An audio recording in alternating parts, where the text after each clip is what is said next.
왜 기독교는 다른 종교의 신을 인정하지 않는가라고 하는 질문이었습니다. 일단 성경에서 이야기하고 있을까요? 여호수아서 24장에 보면은 너희의 조상들 곧 아브라함의 하는 아버지 나홀의 아버지 데라가 강 저쪽에 거주하여 다른 신들을 섬겼다고 하였습니다. 여기서 강 저쪽이라고 하는 것은 유브라테스와 티그리스 강 쪽에 있는 바로 거길 얘기하는 거죠. 믿음의 조상 아브라함의 아버지 데라는요, 강 저쪽의 다른 신들, 오늘날로 우리가 그들을 고대 근동 신들 혹은 바벨론에 있는 신들이라고 이야기할 수 있습니다. 그리고 여호수아 24장 14절에서는 또 이렇게 얘기하고 있습니다. 너희 조상들이 강 저쪽, 조금 전에 이야기했던 바벨론, 그리고 애굽에서 섬기는 신, 애굽은 이제 이집트를 얘기하는 거죠. 그러니까 그들은 바벨론 신도 다루었고 이집트 신, 애굽 신도 다루었다는 것을 성경에서 얘기하고 있습니다. 이게 어떻게 연결되냐면 바벨론의 신들과 또 이집트의 신들이 그리스 로마 신화와도 이렇게 쭉 연결이 됩니다. 그러니까 성경에서는 항상 어떤 세대, 어떤 시대를 살았냐면 다종교의 신, 다신의 여러 신들이 있었던 속에서 살았던 것이 이스라엘 백성의 모습입니다. 그리고 그 속에서 그들은 어떤 하나님을 믿게 됐느냐라고 항상 질문을 받았던 거죠. 여호수아서 24장 15절에는 바벨론의 신들, 이집트의 신들, 그리고 또 하나는 이스라엘 자체의 아주 여러 바알이나 이런 아모리족 속의 신들도 다루고 있습니다. 그러니까 근동의 사람들, 지금으로 따지면 이제 이스라엘과 그 주변의 사람들은 항상 다신교의 시대를 살아왔다는 겁니다. 근데 그 속에서 유대인들은 믿음의 길이 뭐냐, 유일한 길이 뭐냐라고 하는 것을 항상 물어왔고 그 답을 찾았습니다. 도리어 오늘날 시대는 이런 다신교도 있지만 제가 생각하기에는 실제적으로는 오늘날은 무신론의 시대인 것 같습니다. 분명히 종교개혁 이후에 근세가 오게 되거든요. 근데 종교개혁 이후의 근세는 과학혁명이 일어남과 동시에 또 하나 자연주의 영향력이 엄청 커집니다. 이 자연주의라는 말은 모든 것이 자연 안에서 이루어진다. 즉 어떤 초월적인 신에 대해서 부정하기도 하고요. 또 하나는 우주 자체, 그러니까 자연이라고 하는 우주 자체가 신이다, 범신론적인 것도 여기서 등장을 합니다. 그들이 말하는 이 자연주의는 신을 부정할 수도 있고 우주가 신인 것일 수도 있고 되게 여러 가지의 모습으로 오늘날까지 영향력을 나타냈다는 겁니다. 그래서 결과적인 것은 오늘날 우리는 무신론의 시대를 살고 있다는 거죠. 앞에서 얘기했지만 타종교와의 이런 고민들, 그리고 다른 신들과의 문제와 동시에 무신론적인 공격도 우리가 받고 있습니다. 그러면 이제 진짜 질문에 대한 대답을 하면, 그럼 우리는 다른 종교와 어떤 관계를 맺어야 될까요?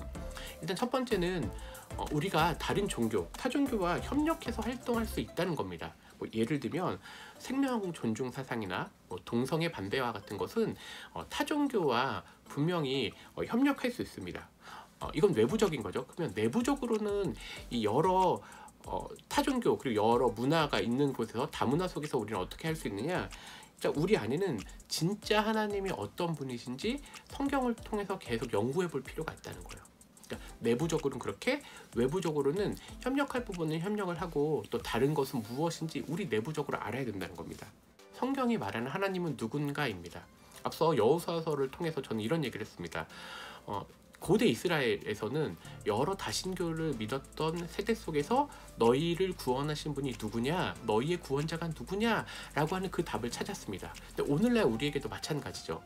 교회가 이야기할 것은 여러 종교, 타종교에 대한 이야기도 가끔씩은 나올 수 있지만 실제적으로는 우리가 믿고 있는 하나님은 어떤 분인지에 대해 거기에 주목을 해야 됩니다. 그리고 성경은 그 유일한 하나님을 믿으라고 얘기를 하죠. 우리가 이렇게 우리가 믿고 있는 그 하나님이 우리를 구원해 주시고 유일한 구원자라고 하는 것이 성경의 교리이자 믿음의 핵심입니다. 그러니까 이 부분이 다른 종교에 대해서 똑같이 다룰 수 없다는 거죠. 우리는 다른 종교에 대해서 배타적이라기보다는 우리는 유일한 것이 무엇인가 그것을 믿고 그리고 그것이 무엇인지 밝히는 게 훨씬 중요하다는 거죠. 그럼에도 불구하고 구약뿐만 아니라 신약에서도 이 다신 그리고 다문화를 얘기하고 있습니다. 사도 바울이 사도행전 17장에서 아테네에 가서 이렇게 얘기합니다. 너희를 보니 범사에 종교심이 많다고 하였습니다. 바벨론의 신들도 있었고요. 또 애굽의 신들도 있었고, 이런 문화들이 그리스 로마를 통해서 계속해서 다신교의 문화, 그러니까 다문화가 있었다는 거죠. 여러 종교와 신들에 대해서 다룰 때 바울은 그 기회를 잡아서 복음을 전하는 기회를 잡았습니다. 그래서 너희가 알지 못하는 신, 그것에 대해서 내가 알려주겠다라고 얘기를 했죠. 이런 것을 통해서 우리는 타종교와 우리의 관계를 이렇게 풀어봐야 될 것 같습니다. 먼저 우리는 내면적으로는 자기 정체성, 혹은 우리가 믿고 있는 하나님은 어떤 분이신가 알아야 되고요. 다른 종교에 대해서 협력할 수 있는 부분들은 충분히 협력할 수 있다는 거죠. 왜냐하면 구약에서도 그렇고 신약의 사도 바울도 그 부분을 완전히 무시한 게 아니라는 겁니다.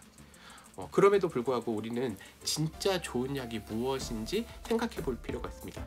진짜 좋은 약과 플라시보 효과처럼 위약의 효과도 있긴 하지만 실제로 생명을 구원하는, 그리고 영원한 영생을 주는 종교는 우리 주 예수 그리스도를 믿는 그 믿음밖에 없습니다. 그러니까 그거를 믿는 것을 우리는 강조하고 그렇다는 거죠. 우리는 이제 정품과 가품을 구분할 필요가 있습니다. 그럼에도 불구하고 오늘날 시대는 여러 종교가 있고 또 무신론의 시대 속에서 협력할 부분은 협력하되 또 존중해야 될 부분은 서로 존중해주되, 우리는 어떤 하나님을 믿고 있는지에 대해서 구체적으로 계속 알아가야 되고 또 대화를 해야 될 필요가 있다는 것이죠.